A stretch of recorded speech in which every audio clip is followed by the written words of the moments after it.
mencukupi jumlah PPAT-nya, sehingga dalam aturan tadi disampaikan belum tertutup, maka masih boleh diangkat pejabat pembuat akta sementara yang wilayah yang adalah seorang kepala distrik, yang wilayah kerjanya adalah distrik yang bersangkutan, dan kemudian diproses melalui pengusulan, dan kemudian yang menentukan apakah itu masih boleh atau tidak bukan kami dari kabupaten atau kantor pertanahan, tetapi berdasarkan pemantauan dari kementerian, dari pusat, dan kemudian diputuskan dalam SK yang sebagaimana telah dibacakan tadi pada saat pelantikan. Sehingga pada hari ini terjadi pelantikan, maka dianggap oleh kementerian kami dan dipertimbangkan oleh Bapak Kakanwil beserta jajaran bahwa di Kabupaten Sorong masih layak dia diangkat pejabat pembuat akta sementara.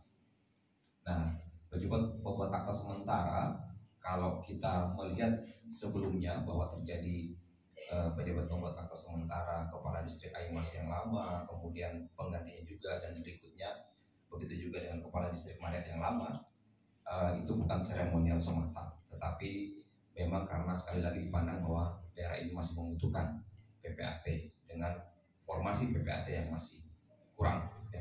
Melihat luas daerah, melihat banyaknya kegiatan di sini. Kemudian yang kedua, sebelum pelantikan ini perlu saya sampaikan di sini bahwa Pak Yoger selaku kepala distrik sudah mengikuti pelatihan, harus sudah mengikuti pelatihan. Nah, pelatihan yang dilakukan tidak mesti dalam sebuah forum yang resmi berupa pelatihan, tetapi khusus Pak Yoga sendiri dan kepala distrik sendiri, sebenarnya beberapa kepala distrik di Kabupaten Sorong sudah mengikuti pelatihan yang kemudian pada saat itu saya sendiri sebagai salah satu narasumbernya, ya, kita bertempat di Bandung kalau tidak salah. Di situ juga sudah saya menyampaikan bagaimana tata cara, bagaimana kepala distrik selaku PPATS, sehingga dengan pelatihan di Bandung tersebut, kemudian sebelum kita pelantikan ini ada kurang lebih 2-3 bulan ini, Pak Distrik selalu berkomunikasi dengan saya, dengan teman-teman di sini.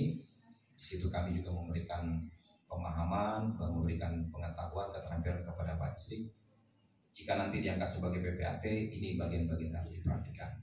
Jadi mohon izin saya mengulangi lagi banyak poin-poin penting pada saat pembuatan akta, supaya nanti ke depan layanan yang dilakukan oleh layanan pertanahan khususnya di bidang di bagian pembuatan akta otentik tersebut, harapannya menjadi membantu masyarakat. Jadi keberadaan distrik sebagai PPAT sementara itu untuk mendekatkan layanan ke PPAT-an kepada masyarakat, walaupun memang hanya di lingkup wilayah tanah.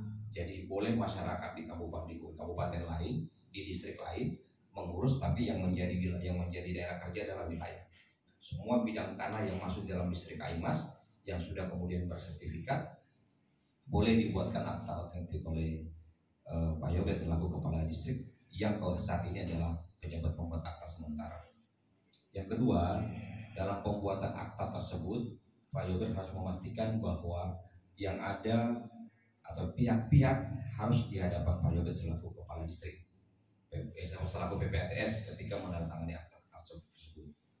Karena begitu ketentuannya, dan kemudian ketika bukan yang bersangkutan, maka harus dilengkapi dengan surat kuasa yang mempunyai yang bermaterai cukup, dan kemudian diyakini oleh Pak Yobet bahwa kuasa itu adalah benar, sehingga ketika menandatangani akta, pihak-pihak yang hadir adalah pihak-pihak yang benar atau kuasanya secara sah. Dan kemudian akta itu dibacakan dengan terang dan jelas, sehingga ketika kemudian disampaikan kepada kami untuk dilanjutkan mengenai pendaftarannya, tidak lagi ada kekurangan. Nah, memang khusus distrik Aimas dan Mariat sebenarnya karena staf-staf di sana sudah banyak yang sudah berulang kali menjadi staf PPATS, mereka saya yakin sudah banyak paham. Tetapi Pak Yobet selaku PPATS perlu mengingatkan bahwa aturan ada perubahan. Jadi selalu mengupdate peraturan, yang kemudian layanan kami di kantor pertanahan yang dahulu manual sedang menuju ke digital, sehingga perlu dikomunikasikan dengan kami nanti untuk kemudian setelah pelantikan ini Pak Yobet melaporkan mengenai dengan semua seperti bagaimana disampaikan dalam SK, juga nanti akan kami masukkan sebagai meter dalam komputerisasi kantor pertanahan, sehingga layanan-layanan yang bersifat elektronik bisa diakses melalui mitra tersebut. Nah, kemudian juga kepada Pak Yobet selaku PPATS perlu kami juga ingatkan bahwa dalam pembuatan akta yang harus selalu didahului dengan pengecekan, yang saat ini pengecekan itu sudah elektronik, karena Pak Yobet sendiri selaku kepala distrik dengan pengetahuannya mengenai kedaerahan, mudah-mudahan bisa juga menggunakan ilmunya di bidang pemerintahan tersebut untuk mengetahui apakah wilayah tersebut bermasalah atau tidak. Nah, kemudian dalam pembuatan akte juga jangan sungkan berkomunikasi dengan saya, langsung boleh. Pak Rizky ini kebetulan kepala seksi PHP yang menangani langsung nanti pekerjaan mengenai akta-akta yang Bapak buat, sehingga setelah pelantikan ini saya selaku pembina PPATS, Pak Rizky juga selaku pembina PPATS, tidak ada salahnya Bapak datang ke Pak Rizky kembali untuk komunikasi dan mungkin mengulang apa yang pernah disampaikan oleh kami dalam pelatihan di Bandung, kemudian dalam beberapa kesempatan pelatihan langsung dengan saya, mungkin dengan Pak Rizky.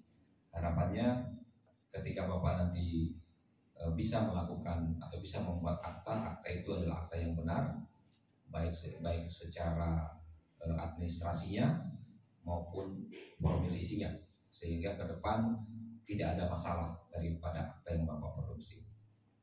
Nah, memang perlu diketahui bahwa berakhirnya masa jabatan PPATS bukan hanya karena yang bersangkutan diberhentikan oleh kami sebagai Kanwil sebagai pembina, tapi juga karena beralih tugas di pemerintah daerah. Jadi sehingga semua kepala distrik di seluruh Indonesia yang menjadi PPATS ketika dilantik kemudian berakhir masa jabatan sebagai PPATS, sering pertanyaan bahwa ketika dia bergeser ke kepala distrik yang satunya apakah tetap sebagai PPATS? Tidak, karena PPATS itu diangkat memang kepala distrik yang bersangkutan atau kepala distrik tempat dia bertugas.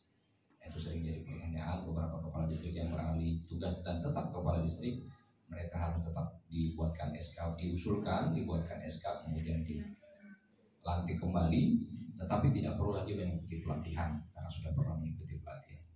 Nah, sekali lagi saya perlu ingatkan, aturan banyak yang berubah, kemudian terus diupdate. Kalau memang ada yang menurut Bapak istilah kita masih abu-abu, masih meragukan, jangan sungkan-sungkan untuk berkonsultasi, apapun itu, bisa melalui alat komunikasi. Tapi kalau hal-hal yang dianggap perlu dan lebih lama, bisa langsung datang ke kantor kami, karena kami yakin jarak distrik Aimos dan kantor kami tidak terlalu jauh.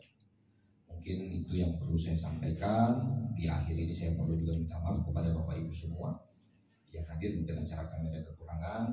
Juga Pak Yobet ini perlu saya sampaikan bahwa sebenarnya sudah mengusulkan lama, tetapi berbagai pertimbangan kemudian baru bulan Februari akhir kemarin SK ditandatangan. Dan mohon maaf juga mungkin kepada Pak Pendeta, terkesan agak buru-buru, sebenarnya tidak. Jadi dari minggu lalu ketika SK ini sudah ada, Pak Yobet menghadap saya, kami menyampaikan akan melakukan pelantikan minimal 3 hari setelah kami ketemu.